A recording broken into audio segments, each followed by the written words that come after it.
So, Val, maybe it would be worth it. You know, the last couple of slides you had where you talk about the pathways to keratin.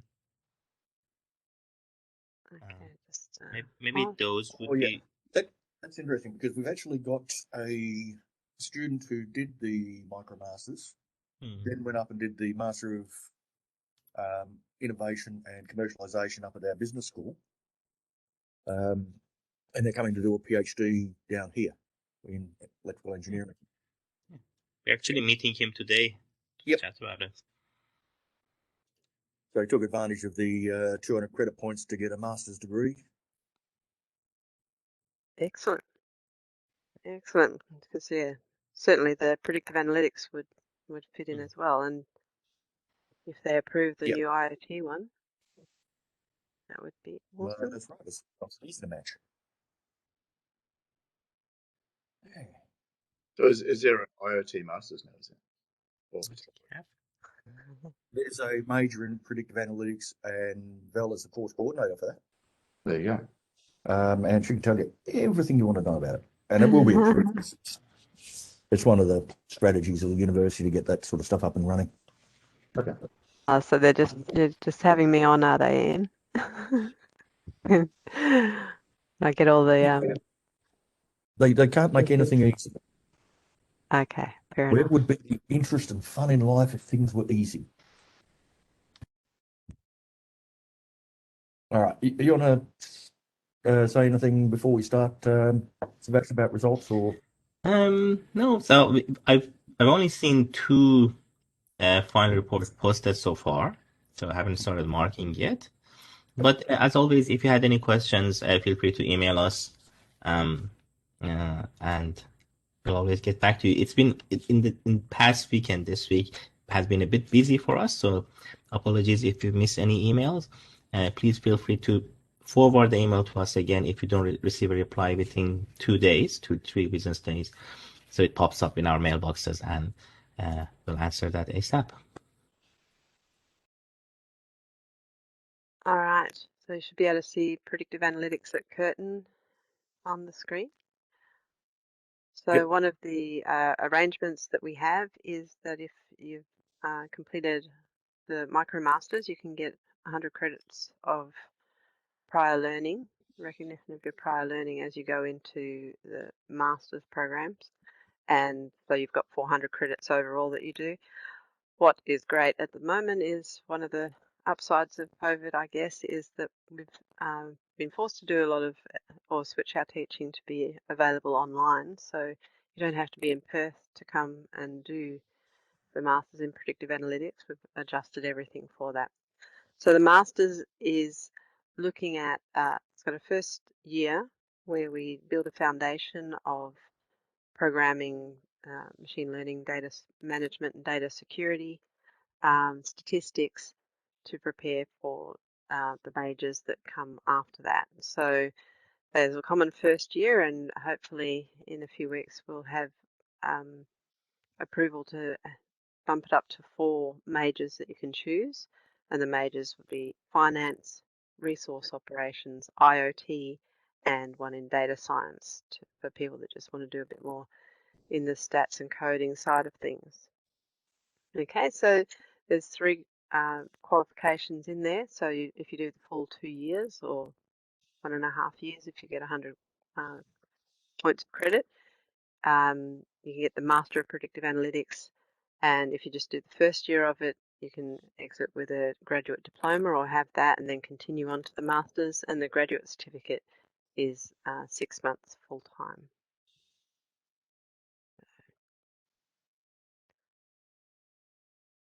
Okay, so this gives an idea of what we have in the predictive analytics course. So, and the first semester you would do fundamentals of programming, data management, fundamental concepts of data security and decision methods and predictive analytics. And then to finish off that first year, you do business quantitative techniques, management and organizational behavior. Actually, this is replaced with data structures and algorithms. I could do that.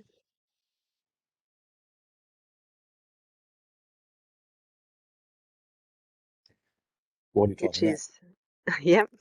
I was just going to say the fundamentals of programming and the data structures and algorithms are probably the absolute core computing units that you can do. There are others which sort of lead into more programming, but the Python and fundamentals of programming and how you build algorithms. You don't analyze algorithms in there in DSA, do you? Basic level of analyzing, so being able to compare the scaling, so not highly detailed, but in terms of anything with big data, you need to be able to think in terms of which approach should I take, because if I take some algorithms you apply, if you have a large amount of data, will never end, and they will never be able to process the data, so you have to work out ways to optimize that, and we go into those sorts of things in data structures and algorithms. They happen to be the two that I teach as well. So fundamentals of programming and data structures and algorithms. So you get to choose Python or Java or a blend, or not in one program, but you can choose which language you use as well. And Val teaches both of those units, and that's where her 1,000-odd students a year come from. Yes. So, and growing. So Well, all scientists will be doing fundamentals of programming at some point. yeah. Oh, it's great though. It's great. I have a lot of fun in those units. And a lot of it's about not just teaching programming with fundamentals of programming, because the audience is science and engineering students. Then we're looking at how do you show the value of programming for science and engineering, and that's things like simulation or automation, doing some scripting around your Python, so you're in a Linux environment to be able to get that access to the operating system, access to the files level, and then be able to process those.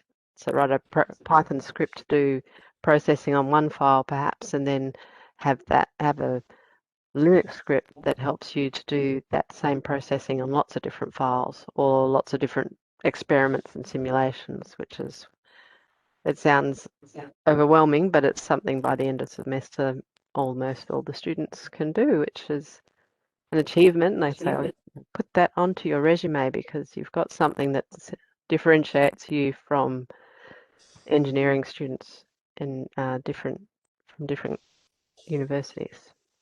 So that's the first 2 years of it, and then let's see what I've got here. Then this will be changing as well. So health informatics hopefully one day as well, but we've got IoT coming in here. Sorry, this is like going through the approvals process at the moment, so we'll hopefully these things will come through very soon and be available. So resource operations taught by at the WA School of Mines. So we've got, you do the first year, that's the foundational year, and then you go on to work with the experts in those areas. So resource operations, finance and investment analytics. That major is taught by the business school. Then IoT goes to the expert on the other window of the screen. So that goes to Ian Murray. And then I'll be looking after the data science. Oh, Savash, yep. Well, both of you. Actually, so, What was that, Ian? Nazanin as well. Yes, yes. We all live in the same corridor in the same building, really. So even though we could be anywhere, we're all cozy and close. So yes, we'll have the 4 streams, and just to give an idea of what that means. So finance and investment, bunch of units there. So, and then very much going into some specifics of predictive analytics, and then doing a 50 credit point project unit in each of those majors.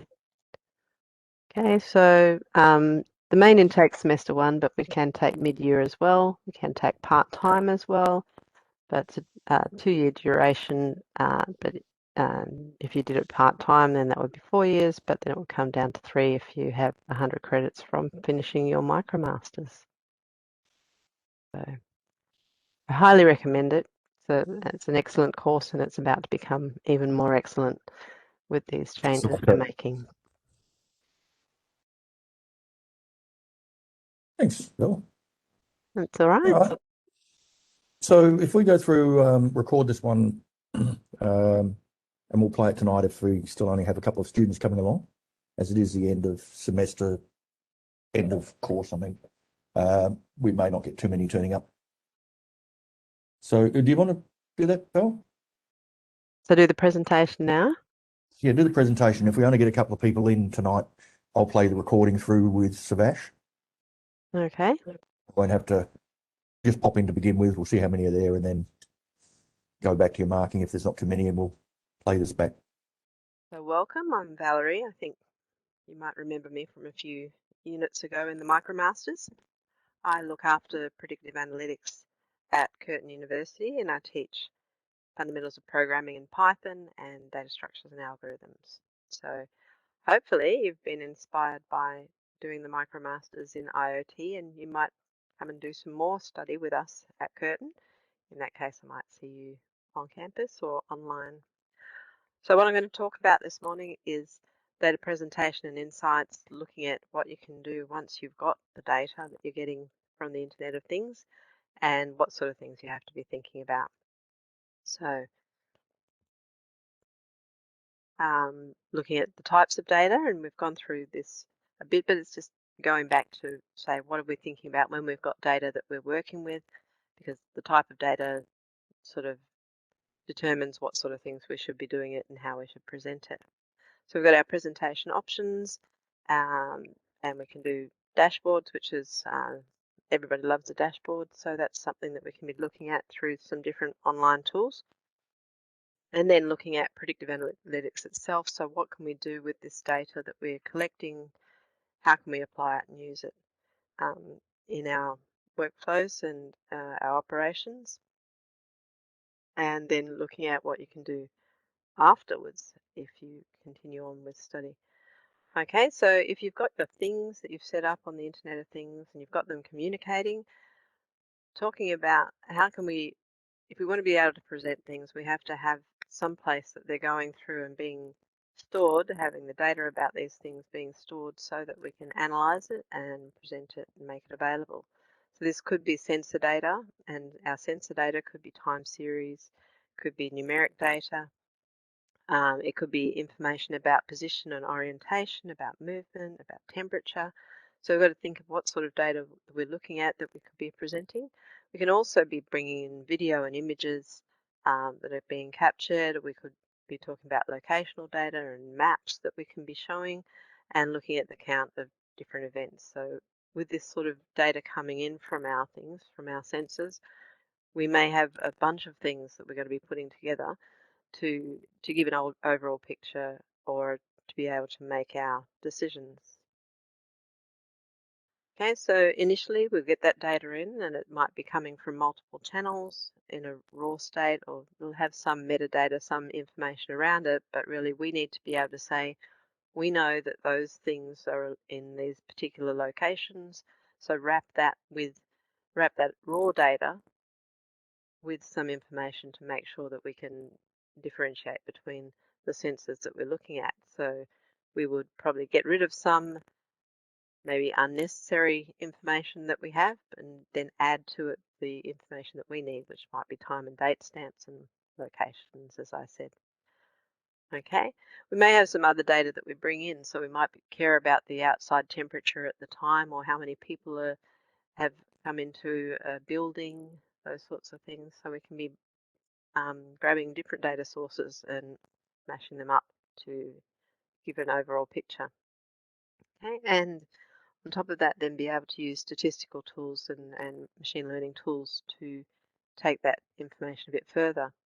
So we would need to clean the data. So taking that raw data, making sure that we get it to a point that it's technically correct so that we can trust that the data that we've got is the representation we expect. So it has to all be in the same units of measure. That's an important one to start with, and using,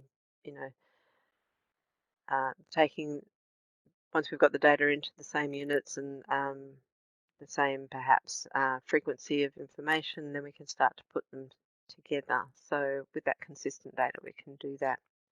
Okay, so we can be doing some statistics and analysis in there, get some statistical results, And all of this workflow of cleaning the data and making it available, we could go through manually to start with to understand our data, but then we should be looking at, okay, those manual steps that I do, I can automate those. I can write some scripts to do those steps that I've done, and then it becomes absolutely repeatable, and you'll know that once you've got that workflow happening of taking your raw data and getting it into a format that is consistent and has taken out any missing data or and added in any extra data that we want, then we can have our displays that we're putting up, and making sure that we automate it so that it's repeatable, so it's auditable, traceable, and easier, because we don't want to be doing things manually. That's not why we write programs. Okay, so something simple like cleaning some data. This little Python script here is cleaning a data set. So it's taking some sensor data and some Bureau of Meteorology data, so some temperature data from two different sources, taking it through the same clean method. As part of a case study for the Melville, talking about the temperature of materials, outside materials, and how they hold heat. So it's taking the data of the environment plus the material that we have of interest, getting the temperature readings from each of those, getting rid of any messy data, so when the sensors aren't working properly or when they have little glitches, and making sure that both the sensor data and the Bureau of Meteorology data are in the same format for the same time periods as well. So do a little bit of data cleaning there, take out some 0 and 85 values because that can't be real, although 0 has been happening in the last few days. And then drop any missing data and then use the same format for the date and time for each of our data sets. So we're taking the sensor data, Bureau of Meteorology data, and then restricting it to the same time frame, and then be able to plot it. So a little plot there. So we've got the actual weather data. So that's the blue there. So there's external temperatures, and then we've got a sensor on a particular piece of material that is sitting out in the sun. So you can see the temperature of the material is double that of the outside or the recorded external temperature. You can see that it moves around a lot as well. And so as soon as we overlay these two data sets, we've got a lot more information, and we have a reference for what is happening with that material when it's hit by the sun and warms up across the day. You can also see glitches in there. So right in the middle, there's a little peak there that wouldn't be real. So that helps us visually work out what's happening with the data. And plotting is so important for any sort of scientific or engineering work, just to be able to say, I've got all this data, can I see anything, a quick and dirty plot, which is very easy to do in Python as well, will give us a lot of information, and then it could form part of a dashboard later. Okay, so we might look at, there's a lot of different types of charts. So for continuous data, we tend to go for a line chart, but there are a bunch of different things that we could use and be able to perhaps overlay a scatter plot on a map, perhaps, or looking at how do we, what types of charts do we choose to use. This is a really good slide to be looking at the different and the appropriate types of charts to work with depending on what sort of data we're trying to present and what sort of information we're trying to bring out of it. So are we comparing values? Then we can just use bar charts, and column charts tend to be the main ones. If we're looking at the relationship between things, we'll go for a scatter charts, the ones on the left. Considering the distribution of values, so it might be a scatter chart as well, but we could have histograms for those and column histograms. And then when we're looking at the composition of values, then stacking and pie charts, although pie charts are harder to read than the other ones. We can choose from any of these different types of charts to be able to display our data. So it's important to choose the right one so we have integrity and be able to say, okay, what we're presenting accurately compares the values that are in there and helps us understand our data more. So do some charts and plotting there. So that, I guess on the small, with different sorts of data that you're getting out of your sensors, you can start to do plots to say which sort of plots represent my data best. But then eventually perhaps you want to put multiple feeds of data together into perhaps a dashboard. So there's a lot of free online, like cloud-based dashboard services and ones that you can install locally. So ThingSpeak, Freeboard, ThingsBoard, and Initial State. And you can be setting things up to not just display things, but also have alarms and triggers and things that will actually go back and send a message to your sensors and your actuators. So an example here with ThingSpeak. So thinking, okay, what sort of plots do we have? Well, once we connect up our sensors and our things to these dashboards, we can start to display the information in different ways. So here's just a line chart that's showing information. Espresso light, is it? Humidity and date. So some temperature and humidity data. In Freeboard, we've got, you can see here, this is actually how we're setting up the gauge for a thing. So we can connect up the thing using MQTT. We allow the connection there so that we're setting up a conduit for the data to go from our thing through to the dashboard service. And then once we have that data going through, it'll go into a bucket in that service. We then connect up the different types of gauges and displays. So in this one, we've selected a gauge, a temperature gauge. So the shape of it, the rendering of the data is to look like a temperature gauge. And then we can see that it's down there in the bottom, and we can have that as part of a dashboard, or we can embed that little widget into another web page. So you can see that iframe code there that can go into any web page that we might have. So we've gone from our sensor that's connecting temperature data to an online a rendering of it that we can use anywhere. Okay, getting a bit more advanced with this, we could use ThingsBoard to set up something that in this case, we're looking at 4 buses, and to be looking at the location of buses, it makes sense to put things onto a map. So they've overlaid the position of the buses onto a map, so bus A, B, and C, and D. We're also interested in how fast those buses are going, so how they're travelling, and how much fuel they've got, whether they've got to go and get more fuel, diesel. And the gauges that they're using look like the gauges that are inside a bus, so it's a very familiar way to do this.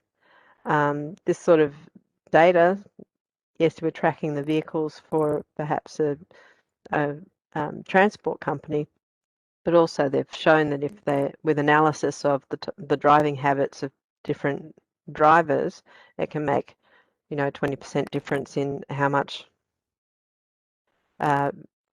fuel is being used. So if we track the drivers that are driving economically and get the other drivers to drive like that, we can have improvements or reductions in how much fuel we use overall. Okay, so it's a really good dashboard of a dashboard in there. So connecting up the sensors to be able to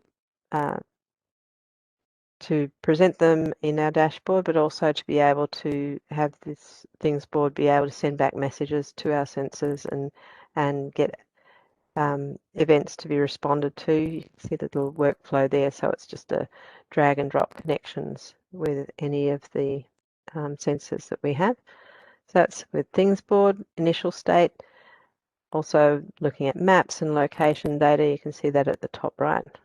So moving well. So that's a dashboard, but with all of these, if you're thinking that they're going to be displayed on mobile devices as well, the recommendation is to create the dashboard on a normal computer screen and then copy that and then adjust it so that it works on a mobile device as well. But it's very straightforward going through there to make these different dashboards going through. So you can see there they're putting in a pie chart and a gauge and a column chart, so different types of charts, and being able to adjust and move things around, so color coding, all of those sort of things.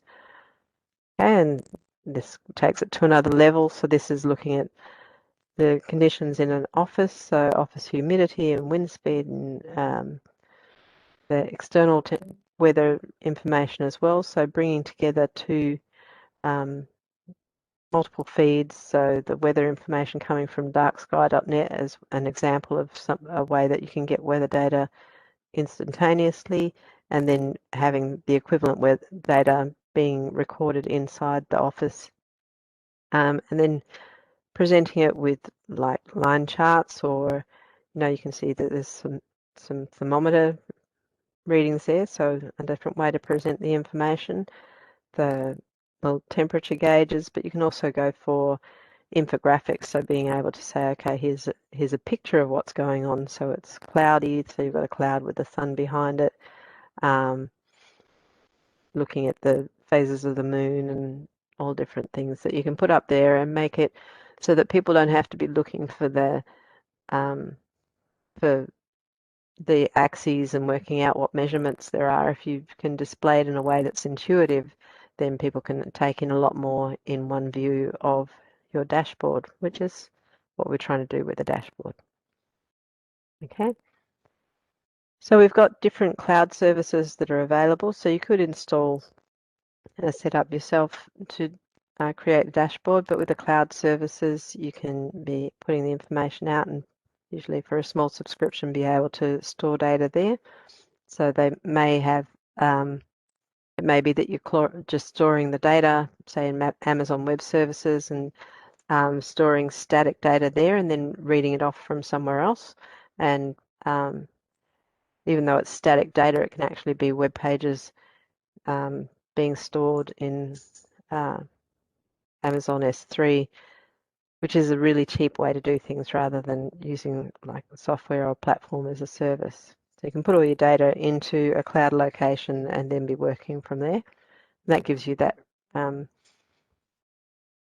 security of being able to know that it's available and has redundancies in there as well. Okay, so it could be a lot of data that you're putting together as well. So whether you want to have that resourcing locally or put that up into the cloud is an option there. But although we've got unlimited, in quotes, data storage, it's not necessary to perhaps use all of that data storage. It may be that we don't actually need that much data. It's very important early on to be able to work out what data do we need, what data do we not need to keep, so that we're not creating big data when we don't need to, or so we can make things manageable. So making sure that our data is coming, it's the data that we need and is valuable to us, making sure in our processes that we automate any cleaning and processing that we've done. So documenting the sources of the data and the provenance, what it's been through on its way to being presented. And if we can, downsample to be able to have less data, that's a good thing. Okay. So one way to work with or deal with big data is to make it less big. All right, so once we've got that data, we can put it into a dashboard, but we can actually do some analytics and some analysis that help us to perhaps change the way that we do our operations and give us not just an understanding of what's just happened, but an understanding or a prediction of what could be happening next. So we can do that through machine learning. So have our models be looking at what's happening over time, connect the patterns together, and then if they're running on real-time data, be able to say, okay, I can see this happening in real time. The last 10 times that happened, you know, a car accident happened straight after or some other event. So we can have the machine learning models be able to tell us or warn us if something's about to happen. So it could be that it's maintenance, so things breaking down in a plant or in an operation. Reducing fuel costs, as I mentioned before, for different drivers, based on the best drivers or the most fuel efficient drivers that you have. And then things where we can go into social media and those sorts of areas as well. Let's see. So we'll have our sensor data. Sensor data becomes a part of this larger set of data that we'll look at. And so we might have sensor data coming in, the transactions from our customers or from other operations that we have, and then putting that all together into a machine learning architecture so that we've got our data being stored. We're doing historical analysis, but also doing analysis of the data coming through. And what we have to do before we really start is think about what the problems are that we're trying to deal with, look at what data we have and what size and type it is, do that same process of transforming the data, exploring it, having a look at it before we try and throw a machine learning tool at it, and then looking at what sort of models to use, training those models and testing those models before we deploy any of these models and get visualization of what they're seeing. And our machine learning tool, as you can see a little black box in there. The machine learning code is part of an ecosystem, and it's actually a small part. Usually we've got to do a lot of data collection and processing around it before the machine learning tool can really do its job. So it is it's one thing to bring in a package that can do has machine learning models that we can use, but there's a whole support system that has to be there to keep and manage the data that we're working with. Okay, so some of the tools that you might come across, so TensorFlow, scikit-learn, Keras, and some of the big companies, so Amazon and Microsoft, not only provide cloud storage and services there, but they've got their machine learning studios that you can use as well. So it's something to look at in terms of if you're using cloud storage from a provider, see if they've got machine learning tools that are there that can make your life easier. So we don't write these things ourselves. We will take on this, especially in Python, we'll take on packages and use those packages to do our machine learning. Okay, so when we're working in the Internet of Things, we have to be aware of how much data we're generating, and working in that space, we need to be making sure that we're using only the data that we need to use and are prepared for the amount of data that will need to be stored and then processed.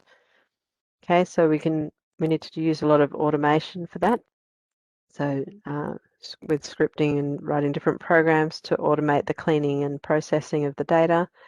And then we can use dashboards to display the data and set alarms so that it can be, you know, a few people could be working on the coding, but lots of people can reap the benefit of a dashboard and be able to understand the dashboards. If we want to go further than that and apply find patterns and solutions in our data set, we can apply machine learning tools, and there are a lot of those available. That's not just a half-hour lecture, that's much more work required to go through the machine learning, in which case you might join our predictive analytics course to learn more about that. And have to think about which things you're trying to optimize. So it's nice to have a pretty dashboard that shows you things, but if you're actually wanting to get insights, you have to be thinking, what parts of this are important to us, what are we trying to get from doing all of this analysis, and then be able to throw these machine learning models at those metrics so that we can optimize them as we work. Now, Ian, did you want me to talk about the course again, or we just Unmute. splice No, that's fine. those two That's fine, together? because we'll run through that Okay. first tonight too if we Yeah. use the record. Okay, so yeah, hopefully there's been some things of interest in that presentation, and we've got further courses that you can go on to and do, but there's a lot of things online as well, so you can explore these different ways of visualizing and analyzing data as you go through. Okay, thanks, Phil. Okay. Any questions? What is the meaning of life? Yeah, 42. Yeah, 42, that's the one. Yep. Sorry, what was the question again?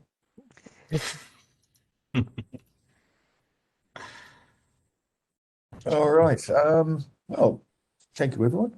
We won't be meeting again like this now. We'll get the results all marked. Feel free to contact us through the IoT capstone email.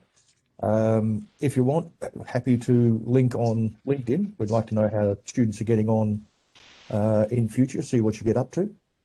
Thanks very much for joining us. Hope you got something from the course. And thank you for your comment, Anne. Anything to say, young Sebastian? I wish I had more hair. No, I'm glad we got a couple of encouraging comments. I'm glad you enjoyed the course. As Ian said, feel free to stay in touch through that IoT email, and well, our staff profiles are on Curtin's website, so you can reach out to our Curtin emails as well afterwards if you wanted to continue on, or if you had any more questions about the conversion and coming into Curtin as a student, as a master's student. So I'm sure we can have a good chat about that as well. Yep, we've got another course we've just launched you may or may not be interested in. We launched our software-defined networking course yesterday. This is a professional certificate, so it's not part of the MicroMasters. The interesting part of that is software-defined networking is going to be crucial in the future, particularly in IoT when we've got tens of thousands of sensors all connected. They're all network nodes and they're impossible to manually configure up your network. So it's really about network automation, automated security, applying machine learning to network management. All very interesting stuff. Created with Cisco again and Optus, which is for anyone who's not in Australia, it's one of our telephone companies, also known as Singtel through Asia, because 5G is based around software-defined networking. Have a look for us on edX. We've got it there. Be fun to have some of our IoT students along to that. There will be 3 courses in the software-defined networking, by the way. There's the intro one to start with, which will give the general idea of 5G, how to configure it, how to use it, what it can be used for. The third one is on deployment and goes more into software-defined networking. Sorry, goes more into the I've got to check my list. Deployment, and we'll be using Cisco's DNA system to show how SDN is deployed. And the middle one is on using SDN for security. Okay, advertisement's now finished.